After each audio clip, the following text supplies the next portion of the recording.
Yes, അപ്പോൾ നമ്മുടെ യാത്ര കാസർഗോഡ് നിന്ന് ആരംഭിച്ച് തിരുവനന്തപുരത്ത് എത്തിയിരിക്കുകയാണ്. പുത്തരിക്കണ്ട മൈതാനത്താണ്. ഇവിടെ രാവിലെ നടക്കാൻ ഇറങ്ങിയ ആളുകളുണ്ട്. ഇലക്ഷന്റെ പ്രചാരണം അവസാന ലാപ്പിലാണല്ലോ. അപ്പോൾ എങ്ങനെയാണ് ഇതുവരെയുള്ള തിരുവനന്തപുരത്തെ ചൂട്? അതാണ് നമ്മൾ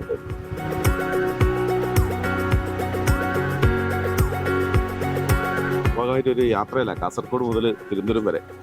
എങ്ങനെയുണ്ട് ഇവിടെ തിരുവനന്തപുരത്ത് തവണ? ഇടതുപക്ഷവും BJP-യും തമ്മിലുള്ള മത്സരമായിരിക്കും. ഇവർ നമുക്ക് നേരിട്ടൊന്നും പരിഹരിച്ച് രണ്ടുപേരും നിൽക്കുന്ന ആളിനൊക്കെ നല്ലതാണ്. അപ്പം അതുകൊണ്ട് വോട്ടുകളൊക്കെ എങ്ങനെ പോകുന്നു പറയാൻ പറ്റില്ല.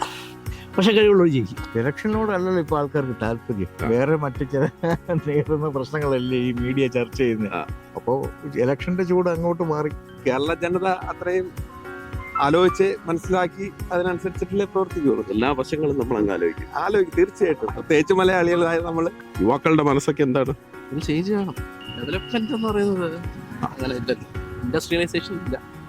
സ്റ്റാഫ് വെൽഫെയർ, വർക്കിംഗ് ക്ലാസിന്റെ വെൽഫെയർ മാത്രമാണ് ഇവരുടെ നോക്കം.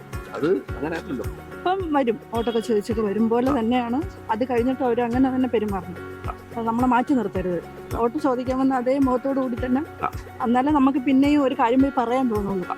വിവാദങ്ങൾ എപ്പോഴും ഉണ്ട്, അത് അതിൻ്റെ വഴിക്ക് പോകും. ഇപ്പം നമ്മുടെ നാട്ടിൽ നമുക്ക് അറിയാവുന്ന ഒരാളുണ്ടെങ്കിൽ ഇറസ്പെക്റ്റീവ് ഓഫ് പൊളിറ്റിക്സ് അയാൾ സൂട്ടബിൾ ആണെന്ന് തോന്നി അത് നമ്മൾ ഡിസ്ക്ലോസ് ചെയ്യാൻ പാടില്ല ആര് ജയിക്കുമെന്ന്. അത് പറയാൻ പാടില്ല. നല്ല രീതിയിൽ എല്ലാവരും വർക്ക് ചെയ്യുന്നുണ്ട്. ഇപ്പോൾ തിരുവനന്തപുരം കോർപ്പറേഷൻ സംബന്ധിച്ചിടത്തോളം ഒരു ഭൂരിപക്ഷത്തിലേക്ക് ആർക്കും വരാൻ കഴിയും. രാഹുൽ വിഷയം ഏതെങ്കിലും അതൊന്നും ആ പയ്യന്റെ വികൃതികളെന്നേ പറയുള്ളൂ ആൾക്കാർ. അതൊന്നും ഇതുമായിട്ടൊന്നും ബന്ധപ്പെടേണ്ട കാര്യം. കുറച്ച് കൂടിപ്പോയോ എന്നുള്ളതാണ്. മുകേഷിനെ ചെയ്തപ്പോഴത്തേക്ക് മുകേഷിനെ ഇതേപോലെ MLA അല്ലേ, MLA ആയിരുന്നപ്പോഴത്തേക്ക് മുകേഷിനെ ഈ പറഞ്ഞ വിഷയത്തിലല്ലേ MLA സ്ഥാനം രാജിവെച്ച പാർട്ടിന്ന് പുറത്ത് കളഞ്ഞ. രാഹുലിനെ ഞങ്ങള് ഒക്കെ മാറ്റാൻ സമ്മതിച്ചു, പുറത്താക്കി. എന്തുകൊണ്ട് മുകേഷിനെ പുറത്താക്കിയില്ലെന്നാണ് ചേട്ടൻ ചോദിക്കണത്. എന്തുകൊണ്ട് നിങ്ങളാണ് ചാനലിൽ വഴി കാണിച്ച് ചോദിക്കേണ്ടത്. ബാക്കിയല്ലോ രാഹുൽ വിഷയം ഉയർത്തി കാണിക്കേണ്ടത് കോൺഗ്രസിൽ തന്നെയുള്ള ഒരു വിഭാഗത്തിൻ്റെതാണ്. അവരെ ഒതുക്കേണ്ടത് കോൺഗ്രസിൽ തന്നെ ഒരു വിഭാഗത്തിന്റെ ആവശ്യമാണ്. ഈ ഇലക്ഷന്റെ ശ്രദ്ധ തിരിച്ചുവിടാനുള്ള ഒരു തീർച്ചയായിട്ടും അങ്ങനെ എനിക്ക് തോന്നുന്നു. അല്ലാതെ ഇപ്പം വികസനം ആരും ചർച്ച ചെയ്യുന്നില്ല.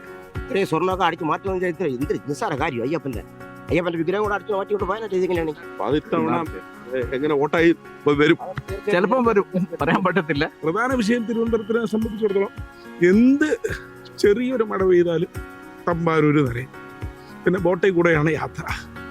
അതിന് ഇതുവരെ സൊല്യൂഷൻ ആയിട്ടില്ല. അതൊക്കെ ജനങ്ങളുടെ മനസ്സിൽ. തീർച്ചയായിട്ടും എന്തായാലും ട്രിവാൻഡ്രത്തിനെ സംബന്ധിച്ചിടത്തോളം ഒരു നെക്ക് ആൻഡ് നെക്ക് ഫൈറ്റ് ആയിരിക്കും. മോസ്റ്റ്ലി അത് LDF BJP ആയിരിക്കും. അല്ല, കോൺഗ്രസ് കുറച്ച് ആവേശം കാണിക്കുന്നുണ്ട്. എന്തായിരുന്നാലും കോൺഗ്രസിൽ നിന്ന് BJP-യിലോട്ട് പോയ വോട്ടുകൾ കോൺഗ്രസിലോട്ട് തിരിച്ചെത്തുമ്പോൾ LDF-ന് ഈസി വാക്ക് ഓവറായിരിക്കും. ആന്റി ഇൻകംബൻസി കാണുന്നുണ്ട് പലയിടത്തും, പല ഇഷ്യൂസും. അതെന്ന് പറയുന്നത് ജനം ഇങ്ങനെ എക്സ്പ്രസ് ചെയ്യണമെന്നില്ല. അത് വളരെ സൈലന്റ് ആയിട്ട് ആ വികാരത്തിന് ചിലപ്പോൾ വോട്ടായിട്ട് മാറ്റാനുള്ള സാധ്യത കാണുന്നു. എല്ലാവരും നന്നായിരിക്കട്ടെ. വേറൊന്നും പറയാൻ അതുകൊണ്ട് വളരെ ഡിപ്ലോമാറ്റിക് സ്റ്റാൻഡേർഡ് എല്ലാവരും നന്നായിരിക്കും.